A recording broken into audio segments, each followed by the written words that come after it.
এই যে কমিটি দিয়ে দিয়েছে তাফসির করেন, এতক্ষণ থেকে কি তাফসির হয়নি নাকি? না আমার বাবার কথা বললাম। আরে কপাল পোড়া জাতি, যারা এই কাজগুলি করেন অন্তত নিজের বিবেকটাকে একটু জিজ্ঞেস করেন। এই আমি কি এতক্ষণ যে কথা বললাম কোরআন হাদিস বাদ দিয়ে কোনো কথা বলেছি? বলেন। লিখে দিয়েছেন তাফসির করেন, তার মানে ওদের পুড়ে যাচ্ছে। বলেন না কেন? যদি এতই পুড়ে যায় কোরআনের মাহফিল না দিয়ে নম নম করেন।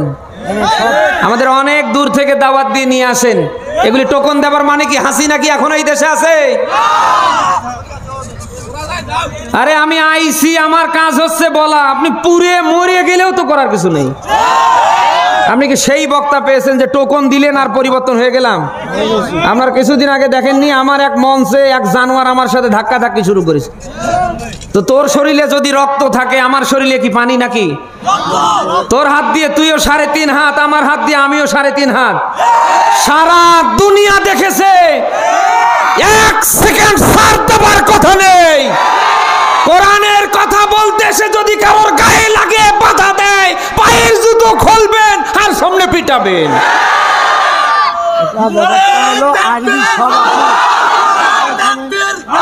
এদেশে কিন্তু এখন আর হাসিনা নেই,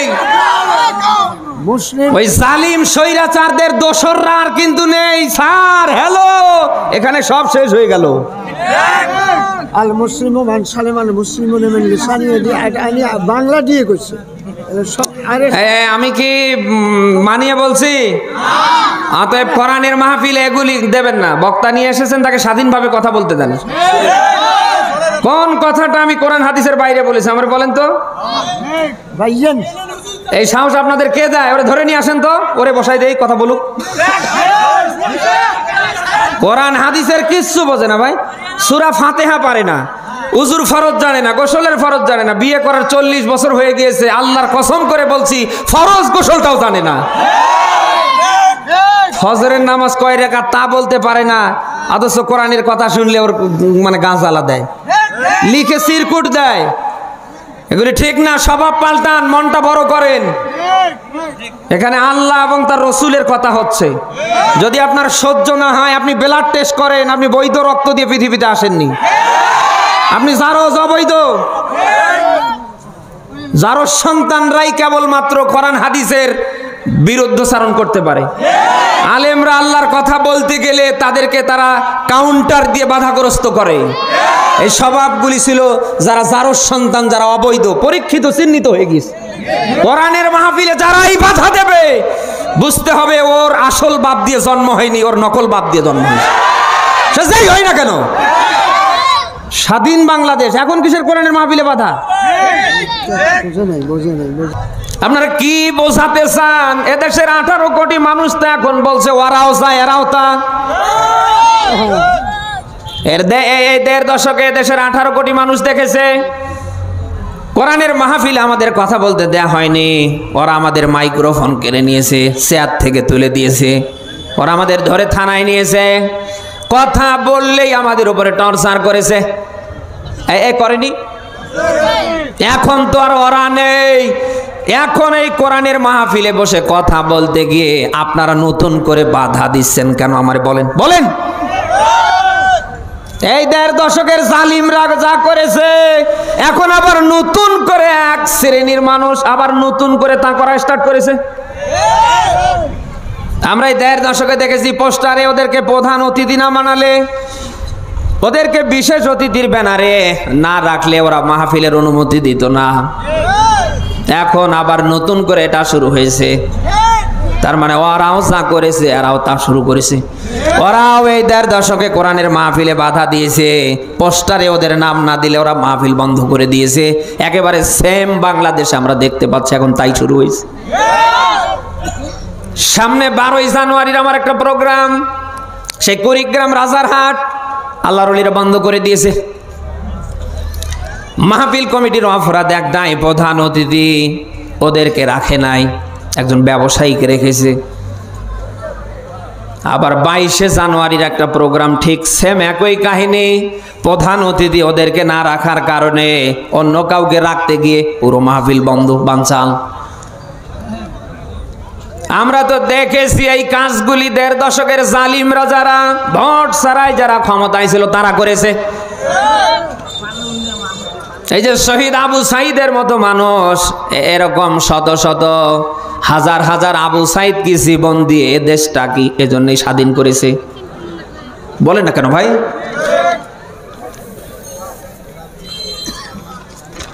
আল্লাহর রাস্তায় এগুলি ছাড়েন, বন্ধ করেন।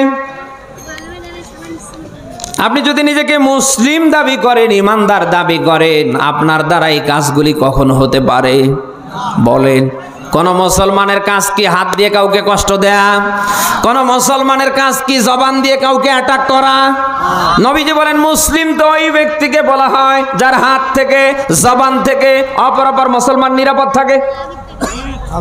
আপনি নিজে কেমন মুসলমান আমার তো মাথায় কাজ করে না। আপনার জবান থেকে হাত থেকে কেউ যেন নিরাপদ না। আপনি আজ এখানে একে অ্যাটাক করছেন, কাল ওখানে অ্যাটাক করছেন। আপনি আজ মুখে যা আসে আপনি তাই বলছেন। আপনার বিবেক কি জাগ্রত হয় না?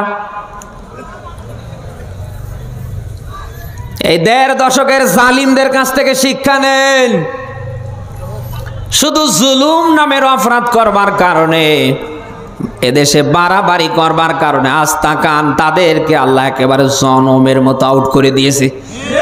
শুধু আউট করে নিয়ে একেবারে ওর শিকড় সহ আল্লাহ তুলে দিয়েছে।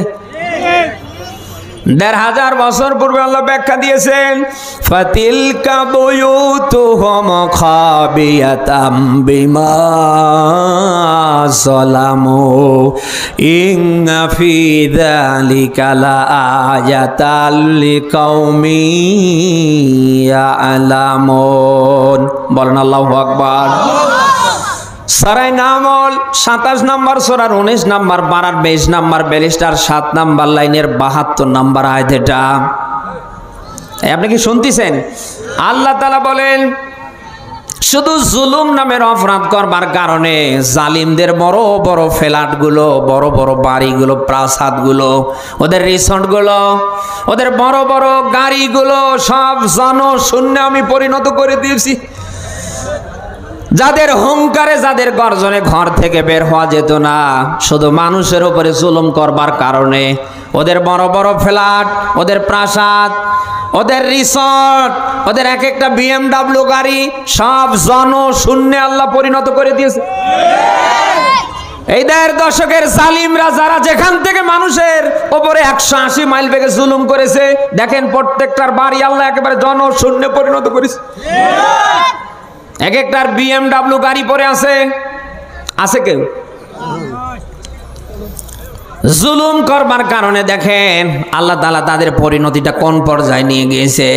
যুগে যুগে যারাই এরকম মানুষের উপরে জুলুম করেছে প্রত্যেকটাকে আল্লাহ ১.৫ দশকের জালিমদের মতো আল্লাহ সাইজ করে দিয়েছে। পরের কথাগুলো আপনাদের আগামীর বাংলার চেয়ারে যারা বসার টার্গেট নিয়েছেন আপনাদের বলছি, ইন্না ফি যালিকা লাআয়াতাল লিকাউমিন ইয়ালামুন। আল্লাহ বলেন যাদের মেধা আছে, যাদের জ্ঞান আছে, যাদের যোগ্যতা আছে, তাদের জন্য শিক্ষা আছে ওই ১.৫ দশকের জালিমদের কাছ থেকে। আপনারা যা করেছেন অন্তত থেমে যান, বন্ধ করেন, ওই জালিমদের কাছ থেকে শিক্ষা নেন। আপনারাও যদি ওদের মতো এই দেশে শুরু করেন, আপনাদেরকেও আল্লাহ এই দেশ থেকে বিতাড়িত করতে সেকেন্ড সময় নেবে না। খুব খেয়াল করে শুনবেন, কোন চেয়ার, কোন গেয়ার কারোর স্থায়ী না। বলেন না কেন? পৃথিবীতে কারোর চেয়ার, কারোর গেয়ার, কারোর ক্ষমতা কিন্তু স্থায়ী না। স্থায়ী একজন আর চেয়ার গেয়ার তিনি। আরো জোরে, যে আল্লাহ আপনাকে এখানে বসাতে পারে ওই আল্লাহ ১.৫ দশকের জালিমদের মতো জুতা খুলে পিটিয়ে আবার ওঠাতেও। বলেন এই আল্লাহর কোন সময় লাগে? ১.৫ দশকের জালিমদের কি অবস্থা আল্লাহ করে দি। দুপুরে রান্না হওয়া ভাত সব পড়ে আছে। দেশের জন্য এত কিছু করলো, হ্যাঁ? উনি নাকি দেশের ১৬ কোটি ১৮ কোটি মানুষদের খাওয়ায়। হ্যাঁ, এ কথা বলে নাউজুবিল্লাহ, মানে এ কথা বলে নাই। অথচ আমরা দেখলাম জাতির উদ্দেশ্যে দুইটা কথাও যেন বলতে পারছে না। মনে হচ্ছে মুখে আল্লাহ নিজে সিলাই করে দিয়েছে।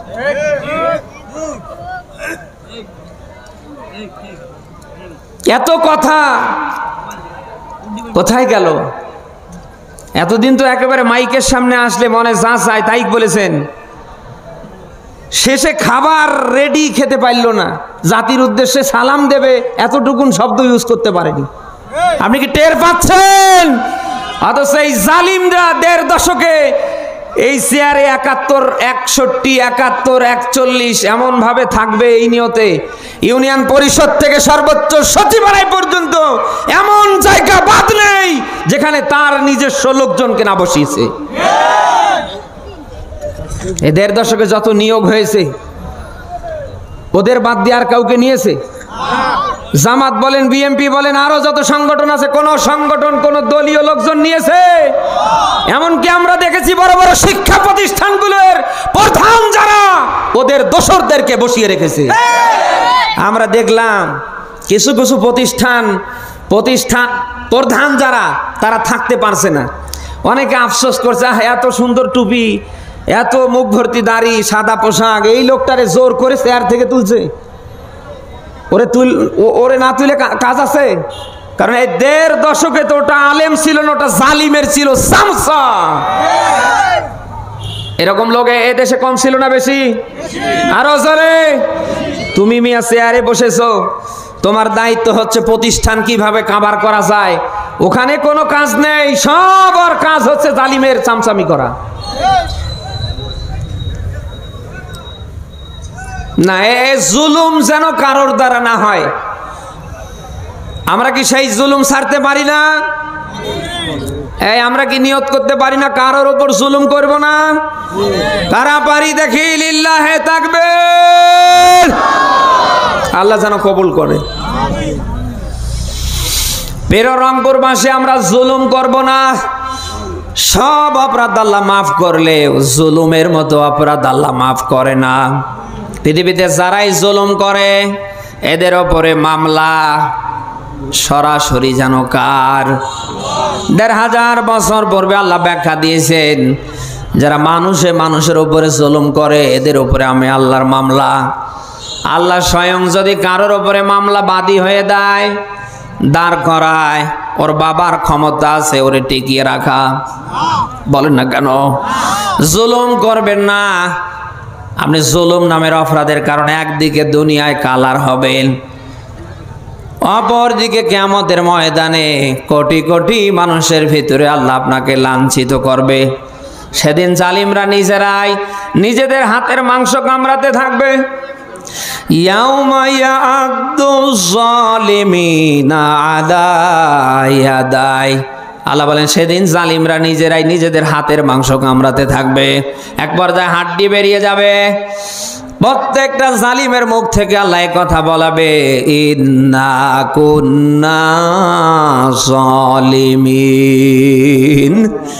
প্রত্যেকটা জালিম স্বৈরাচার সবাই একটা আওয়াজ দেবে, আমরা দুনিয়ায় ছিলাম জালিম, অত্যাচারী। হাজারো নিরপরাধ মানুষের উপরে আমরা জুলুম, অত্যাচার, টর্চার করেছিলাম। রংপুরবাসী, আপনার দৃষ্টি আকর্ষণ করছি, অন্তত কালকে থেকে যেন কোনোভাবে আপনার দ্বারা জুলুম না হয়। এই 1.5 দশকের জালিমদের দিকে তাকান, যারা মানুষের উপরে 180 মাইল বেগে জুলুম করেছে। আমরা দেখতে পাচ্ছি অনেকেই মারা যাচ্ছে। মরে যাবার পরে মানুষ কেউ ইন্না লিল্লাহ পড়ছে না, সবাই লিখে বলছে আলহামদুলিল্লাহ। মানুষ মরে গেলে স্বাভাবিকভাবে দোয়া আসে ইন্না লিল্লাহ। কিন্তু আমরা দেখতে পাচ্ছি এই 1.5 দশকের জালিমরা অনেকেই মরে গিয়েছে, কেউ ইন্না লিল্লাহ তাদের জন্য পড়েনি।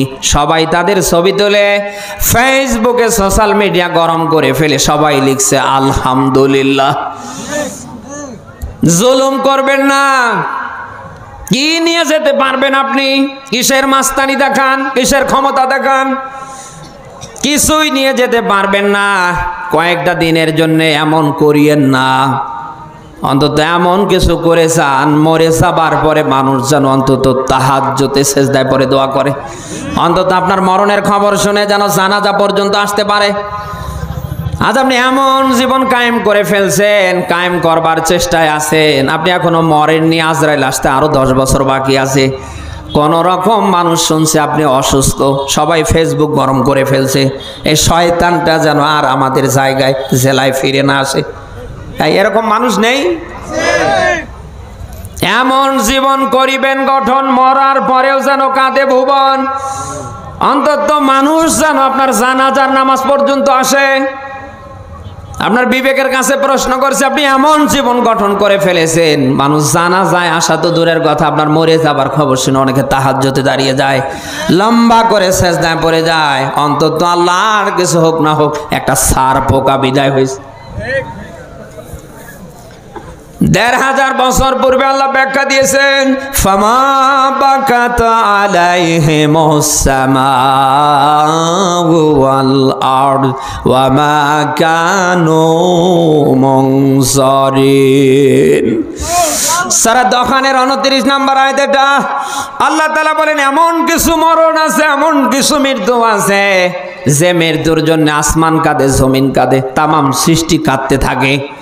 আবার এমন কিছু মরণ আছে যেগুলি দেখে আসমানও কাঁদে না, জমিনও কাঁদে না, আল্লাহর কোনো সৃষ্টি কাঁদে না, বরং সবাই উল্টো দিকে বদদুয়া করে। আমরা দেখেছি মরহুম শহীদ আল্লামা সাঈদী রাহিমাহুল্লাহকে ওরা ইনজেকশন দিয়ে দুনিয়ার থেকে বিদায় করলো। এই যে আল্লামা সাঈদীর যে মৃত্যুটা, এটা কি রহস্যজনক না? বলেন না কেন? তাকে যখন জেলখানা থেকে বের করে নিয়ে আসা হলো, আমরা দেখতে পেয়েছি তার মুখ ভর্তি হাসি। তাকে ইনজেকশনের নামে কিছু একটা পুশ করে দুনিয়ার থেকে বিদায় করা হয়েছে। বাংলাদেশের এমন কোন মানুষ বাদ নেই ওই দিন, শুধু ওরা বাদ দিয়ে প্রত্যেকটা মানুষ যেন চোখ থেকে পানি ছড়িয়েছে। ফেসবুক এমন কোনো আইডি বাড়ছিল না যে আইডি থেকে আল্লামা সাঈদীর ছবি পোস্ট না হয়েছে, দোয়া না করা হয়েছে। এত ব্যারিকেড, এত বাধা, এই জালিমরা চার দেয়ালের মাঝখানে বন্দি রাখবার চেষ্টা করছিল, পারেনি।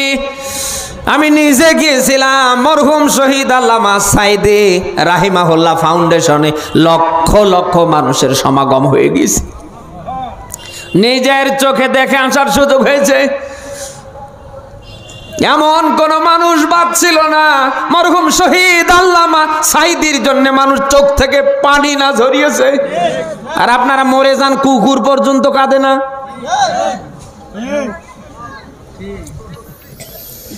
এ ক্ষমতা, এ শেয়ার, এ জ্ঞান, এ সম্পদ আপনার স্থায়ী না। আল্লাহ কাউকে দিয়ে পরীক্ষা করেন, আবার আমার আল্লাহ কারোর কাছ থেকে নিয়ে পরীক্ষা করেন। আপনাকে সামনে হয়তো আল্লাহ দেবে, আপনি বুঝবেন যেটা আপনার জন্য পরীক্ষা। বলেন না, আপনাকে দেয়নি, এটাও আপনার জন্য পরীক্ষা। আল্লাহ কাউকে দিয়ে পরীক্ষা করে, আবার কাউকে না দিয়ে পরীক্ষা করে। এই সব পরীক্ষা কার? ফিরে আসেন। আপনার যেহেতু একটা পরিচয় আছে, আপনি কোরআনের বিরুদ্ধে লাগতে পারেন না। আগামীর বাংলাদেশ যারা কোরআন সুন্নাহ ভিত্তিক চালাতে চায়, তাদের নিয়ে আশা করছি আজে বাজে মন্তব্য করবেন না। আপনি যদি এই অবস্থায় করে মারা যান, মরার সময় আপনি ঈমান পাবেন না, আল্লাহ আপনাকে বেঈমান করে মৃত্যু দেবে। যত মানুষ আপনার জানাজায় দাঁড়িয়ে দোয়া কালাম পড়বে, একটাও আল্লাহ নেবে না। আপনি কথা কি শুনতেছেন? অতএব মন্তব্য করে যেহেতু গন্তব্য আটকানো যায় না, আশা করছি আপনি কালকে থেকে আল্লাহর বিধান দিয়ে যারা সমাজ রাষ্ট্র চালাতে চায়, তাদের নিয়ে বাসে মন্তব্য করবেন না। আপনি যতই মন্তব্য করেন, আপনি যত কিছুই করেন, তাদেরকে কিন্তু আপনি সামনে আটকাতে পারবেন না। বাংলার এমন কোন জায়গা বাদ আছে? টেকনাফ থেকে তেঁতুলিয়া, রফসা থেকে বাদুরিয়া, বাংলার এমন কোন জায়গা বাদ নেই যে জায়গায় যাচ্ছি একটাই আওয়াজ, আগামীর বাংলাদেশ হবে কোরআনের বাংলাদেশ। এই জয় ধ্বনি আপনি থামাতে পারবেন না। কোরআন কার যেন? আরো জোরে। এটা যারা সমাজে রাষ্ট্রে কায়েম করতে চায়, এরা যেন কার? আপনি সূরা হিজর, আপনাদের কষ্ট হচ্ছে? শেষ করে দি। 15 নম্বর সূরার 14 নম্বর পারার প্রথম নম্বর ব্যারিস্টার 9 নম্বর আয়াত আপনি ব্যাখ্যা পাবেন। আল্লাহ বলেন কোরআন নাজিল করেছি আমি, এর হেফাজতের দায়িত্ব নিয়েছি আমি। একে বলছেন জানো? কোরআন যিনি নাজিল করেছেন তিনি সংরক্ষণ করবেন। এই কোরআনকে আগামীর বাংলায় যারা দাঁড় করাতে চায়, প্রতিষ্ঠা করতে চায়, ওদেরকে সেভ করবে। আরো জোরে বলেন। নবীজি ওই সময় যেন ঘাবড়িয়ে যাচ্ছিলেন। সূরা আনফালের 64 নম্বর আয়াত নবীজির উপরে আল্লাহ নাজিল করে দিলেন, ইয়া আইয়ুহান নাবিয়্যু হাসবুকাল্লাহ। হে নবী, আমি আল্লাহ আপনার জন্য যথেষ্ট। ওরা যতই আপনার মিশনকে ব্যর্থ করবার চেষ্টা করো, করা পারবে না, কারণ কোরআন দিয়েছি আমি, এর হেফাজতের দায়িত্ব আমার। ওরা 14 গোষ্ঠী মিলে আমার এই আসমানি কিতাব কোরআনকে মিটিয়ে ফেলবার চেষ্টা করলেও কোরআন বিদায় হবে না। হে নবী, আপনি সামনে দেখতে পাবেন একটা সার পোকাও সামনে বাঁচবে না। নবীজিকে সান্ত্বনার বাণী শোনাচ্ছিলেন কে? অতএব কোরআন যিনি নাজিল করেছেন তিনি সংরক্ষণ করবেন। এটা আগামীর বাংলায় যারা কায়েম করতে চায় এদেরকেও আল্লাহ হেফাজত করতে পারে না, পারে না। আপনি সূরা সাফফাত 173 নম্বর আয়াতের ব্যাখ্যা দেখবেন। 1500 বছর পূর্বে আল্লাহ ব্যাখ্যা দিয়েছেন, ওয়া ইন্নাজুদানা লাহুমুল গালিবুন।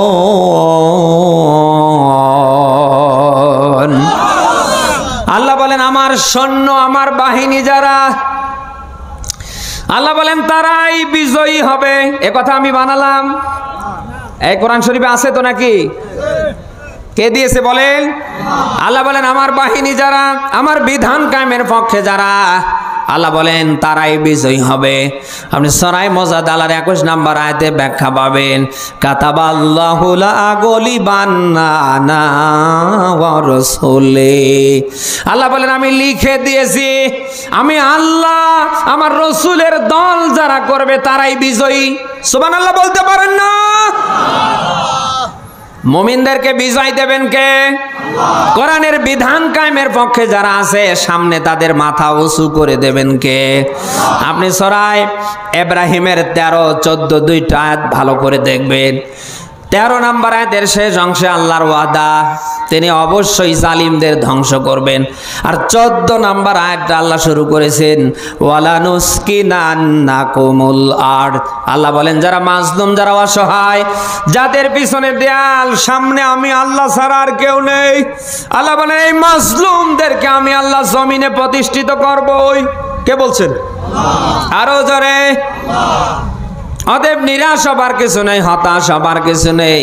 আমাদের সাথে পৃথিবীর কেউ না থাকলে এখন আছে, সামনে থাকবে কে জানো? এজন্য আমাদের প্রত্যেকের কাজ হবে আগামীর বাংলাদেশ কেমনে কিভাবে আল্লাহর বিধান দিয়ে চলে, কারা চালাতে পারে, আমাদের জান আর মাল দিয়ে তাদের সাপোর্ট করা।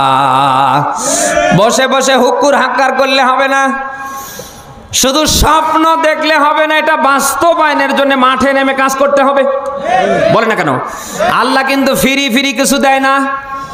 আপনি সূরা নাজমের 39 নম্বর আয়াত দেখবেন, আল্লাহ বলেন ওয়ালাইসা লিল ইনসানি ইল্লা মা সাআ। আল্লাহ বলেন মানুষ যেটা চেষ্টা করে সেটাই পায়। এই 1.5 দশকের জালিমরা যেভাবে আমাদের সাত দেয়ালের মাঝখানে বন্দী করে রেখেছে, এরকম যেন আর কোনো জালিম আমাদের সামনে আর আটকাতে না পারে। বলেন না কেন? কোন জালিম যেন আগামীর বাংলার চেয়ারে বসতে না পারে। এজন্য আমাদের প্রত্যেকের চেষ্টা হবে আগামীর বাংলা যেন আল্লাহর বিধান দিয়ে চলে। আমাদের কাজ হবে চেষ্টা করা, আর ওপর থেকে সেট আপ করবার কাজ। বলেন আল্লাহ কারোর ভাগ্যের পরিবর্তন করেন না। আপনি সূরা রআদের 11 নম্বর আয়াতের মাঝের অংশে পাবেন, ইন্নাল্লাহা লা ইউগায়্যিরু মা বিকাওমিন হাত্তা ইউগায়্যিরু মা বিআনফুসিহিম। আয়াতের দিকে খেয়াল করেন। আল্লাহ বলেন কোন জাতির ভাগ্যের পরিবর্তন আমি আল্লাহ করি না যতক্ষণ না ওরা নিজেরাই নিজেদের অবস্থার পরিবর্তন করে। এই কে বলছে জানো? আরো জোরে। শুধু মাথায় টুপি আর উপরে পাগড়ি, শুধু আগামীর বাংলাদেশ কোরআন দিয়ে চলবে, এই স্বপ্ন দেখে লাভ নেই। আপনাকে ময়দানে কর্মী হয়ে কাজ করতে হবে। আমি সারা বাংলাদেশ ঘুরে ঘুরে যেটা দেখতে পাচ্ছি, আগামীর বাংলাদেশ আল্লাহর বিধান দিয়ে চলবে 90% সেটা হয়ে গেছে, আর মাত্র বাকি আছে 10%। এই 92% মুসলমান যদি ময়দানে নেমে কর্মী হয়ে কাজ শুরু করে, আগামীর বাংলাদেশ হবে আল কোরআনের বাংলাদেশ। কিন্তু দুঃখ নিয়ে বলতে হয়, বিরোধিতা যারা করছে, অনেকের মাথায় টুপি, টুপি না, অনেকের মুখে মুখ ভর্তি দাড়ি না। আশ্চর্যজনক কথা, নামাজ পড়ছে আল্লাহর কোরআন দিয়ে, অথচ কোরআনের সমাজ রাষ্ট্র চায় না। নেই এরকম মানুষ? নেই? ফরজ নামাজ পড়ছে, এশরাক, আওয়াবিন, তাহাজ্জুদ, কোনোটা বাদ নেই, অথচ ওই লোকটাই আবার কোরআনের সমাজ রাষ্ট্র কায়েমের পক্ষে না। ওরে সামনে যখন মসজিদ থেকে ময়দানে কোরআন দিয়ে দেশ চালার কথা হয়, তখন ও একেবারে বল না কেন, ওখানে যদিও কিছু বলতে না পারে, চার দোকান এসে চার দোকান গরম করে ফেলে, চার দোকান ভেঙে ফেলছে। এরকম মানুষ দেশে নেই। আমি তো দেখছি 100-র ভেতরে 98। আপনি কোরআনের আয়াত দিয়ে নামাজ পড়েন, অথচ সেই কোরআন দিয়ে আগামীর বাংলাদেশ চলবে, যারা চালাতে চায়, চালাতে পারে, আপনি তাদের বিরোধিতা করছেন কেন আমার বলেন তো? অনেকে মন্তব্য করেছে, ওরা কেন এই চেয়ারে বসতে চায়, আজান হবার পরে ওরা ইমামতি দেবে, মানুষ মরে গেলে জানাজা দেবে, 40 খাবে, ওরা এরা কেন এই জায়গা? এই বিশ্ব নবীর মতো মানুষ 10 বছর কোরআন দিয়ে দেশ চালায়নি? বলে না কেন? নবীজির মতো মানুষ যদি 10 বছর কোরআন দিয়ে দেশ চালিয়ে থাকে, আমরা যদি নবীজির উম্মত দাবি করি, আগামীর বাংলা চলবে, আগামীর সমাজ রাষ্ট্র আল্লাহর কোরআন দিয়ে চলবে, ওই পক্ষে কি আমাদের থাকা জরুরি না? আপনি কোন কায়দায় বিরোধিতা করছেন আমার বলেন তো, বলেন। আকিমুসসালাহ, নামাজ প্রতিষ্ঠা করবার কথা যে আল্লাহর, আকিমুদ্দিন, দিন প্রতিষ্ঠা করবার কথা ও আল্লাহর না নাকি? কেন বিরোধিতা করছেন? তিরমিজির একটা হাদিস বলছি, আপনি যতই নামাজ পড়েন, রোজা রাখেন, যত পাগড়ি পরেন, জব্বা পরেন, যত দাড়ি বাড়ান, আল্লাহর বিধান জমিনে জিন্দার পক্ষে যদি হাত রাখতে না পারেন, আপনি মুনাফিক, মরে যাবেন, আপনি ঈমান পাবেন না, আল্লাহ বেঈমান করে আপনার মৃত্যু দেবে। যত বড় হুজুর এসে আপনার জানাজা দেখ, আপনি যদি কাবার ইমামরেও ভাড়া করে নিয়ে আসেন, আল্লাহর কসম কোরআন নিয়ে বলে গেলাম, আপনার জানাজা আল্লাহ নেয় না, নেবে না। যদি আপনার জানাজা আল্লাহ নেয়, তাহলে আব্দুল্লাহ ইবনে উবাইর জানাজাও নেওয়া লাগবে। এই বলে না কেন? নবীজি কোরআন দিয়ে যখন মদিনা চালানো শুরু করবেন, সব সাহাবীরা সমর্থন রায় দিলেও এই সেই সাহাবী রায় দিতে পারেনি, বিরোধিতা শুরু করে ফেললো। মরে যাবার পরে নবীজির মতো মানুষ নিজে জানাজায় দাঁড়ালেন, জানাজা কবুল হয়েছে? বলেন। আপনি সূরা তাওবার 9 নম্বর সূরার 10 নম্বর পারার 19 নম্বর পৃষ্ঠার প্রথম নম্বর লাইনের 80, 84 দুইটা আয়াত দেখবেন। আল্লাহ নিষেধাজ্ঞা দিলেন, হে নবী, এর জন্য জানাজার নামাজ পড়াও যা, না পড়াও তা, আপনি যতই এর জন্য দোয়া করেন কাজ হবে না, কারণ ও তো মারা গিয়েছে নাফরমান এবং বেঈমান অবস্থায়। আপনি কথা শুনতেছেন? কি অবস্থায় মারা গিয়েছে বলেন তো, বলেন বলেন বলেন বলেন। নবীজির মন যেন কোনোভাবেই মানছেন না। আল্লাহ তাআলা সবশেষ নবীজির উপরে আয়াত নাজিল করে নবীজিকে যেন জানিয়ে দিচ্ছেন, ওয়ালা তুসাল্লি আলা আহাদিম মিনহুম মাতা আবাদা ওয়ালা তাকুম আলা কবরিহি ইন্নাহুম কাফারু বিল্লাহি ওয়া রাসূলি ওয়া মাতু ওয়া হুম ফাসিকুন। হে নবী, ওর জন্য আপনি জানাজার নামাজে দাঁড়াবেন না, আর কবরের পাশে আপনি দোয়া করবেন না, কারণ ওটা মারা গিয়েছে নাফরমান অবস্থায়, বেঈমান অবস্থায়। ওটা মরার সময় ঈমান পায়নি। নবীজির মতো মানুষ জানাজা নিয়ে দাঁড়িয়ে যাবার পরেও যদি আল্লাহ জানাজা ফেরত দেয়, আপনি আজ আব্দুল্লাহ ইবনে উবাইকে হার মানিয়ে 180 মাইল বেগে মুনাফিকি করছেন। আপনি কোরআনের তেলাওয়াত দিয়ে নামাজ পড়েন, আপনি আকিমুস সালাহ এই আয়াতটা মানেন, আকিমুদ্দিন আপনি মানেন না, তার মানে আপনি টাটকা মুনাফিক। হবেন কি করে? আপনি হয়েই বসে আছেন, বলেন না কেন? এই কোরআনের কিছু মানবেন আর কিছু মানবেন না, ঈমান থাকবে? বলেন আকিমুস সালাহ, আপনি এটা বোঝেন। এজন্যই আপনি ইশরাক পড়েন, আওয়াবিন পড়েন, তাহাজ্জুদ পড়েন, কিন্তু আকিমুদ্দিন এটা কেন বোঝেন না? আমি তো প্রায় বলি এই জন্যই আপনি বোঝার পরেও যেন না বোঝার ভান করেন। কারণ এই দেশে যদি আল্লাহর দিন জিন্দা হয়ে যায়, কোরআনের বিধান দিয়ে দেশ চলা আরম্ভ করে, আপনার এই সিটারি বাটপারি আর সামনে টেকবে না। বলেন না কেন? বিরোধিতার তো কোনো অপশন আমি দেখছি না। অতএব আপনি যতই নামাজ পড়েন, রোজা রাখেন, যতই সব্বা পড়েন, পাগড়ি পড়েন, দাড়ি বাড়ান, আগামীর বাংলাদেশ আল্লাহর কোরআন দিয়ে চলবে। আপনি যদি ওই পক্ষে হাত রাখতে না পারেন, আপনি মুনাফিক। বলেন না কেন? আপনি আমার একজন মুসলিম ভাই, আপনি এমন কাজকর্ম করে বেঈমান হয়ে মারা যাবেন, এটা আমার কাম্য না। আমি চাই যা করেছেন অন্তত ছেড়ে দেন, আল্লাহর কোরআনের দিকে ফিরে আসেন। যা করেছেন অসুবিধা নেই, আপনি যদি কোরআনের কাছে আজ জিরো হয়ে আসতে পারেন, মহান আল্লাহ আপনাকে হিরো বানিয়ে দেবে। যারা এই কোরআনের কাছে জিরো হয়ে এসেছে, প্রত্যেকটাকে আল্লাহ ধরে ধরে কি করেছে? এই হিরো করেনি না? ও ক্ষমতা আল্লাহর নেই? আপনাদের কষ্ট হচ্ছে, শেষ করে দিই। কোরআনের কাছে আসেন। নবীজি বলেন তারাকতু ফীকুম আমরাইন, দুটি জিনিস আমি তোমাদের কাছে রেখে যাচ্ছি, একটা কিতাবুল্লাহ আর একটা সুন্নাতে রাসূলি। এই দুইটা যদি আমার উম্মতের আঁকড়ে ধরতে পারো, লাং তাদিল্লু, নবীজি সুপারলেটিভ ডিগ্রি প্রয়োগ করেছেন, তোমরা কখনোই পথভ্রষ্ট হবে না। লাইন মতো জায়গা মতো থাকতে গেলে আল্লাহর কোরআন ছেড়ে দিয়ে না নিয়ে, সে কোরআন নিয়ে আমরা থাকতে পারবো তো? আল্লাহ যেন কোরআনের পক্ষে থাকার, কোরআনের একটা পরিবেশ আল্লাহ যেন আমাদের চোখের সামনে কায়েম করে দেন, আমরা যেন অন্তত দেখতে পারি। আল্লাহ যেন কবুল করে। সবাই বলেন আমিন।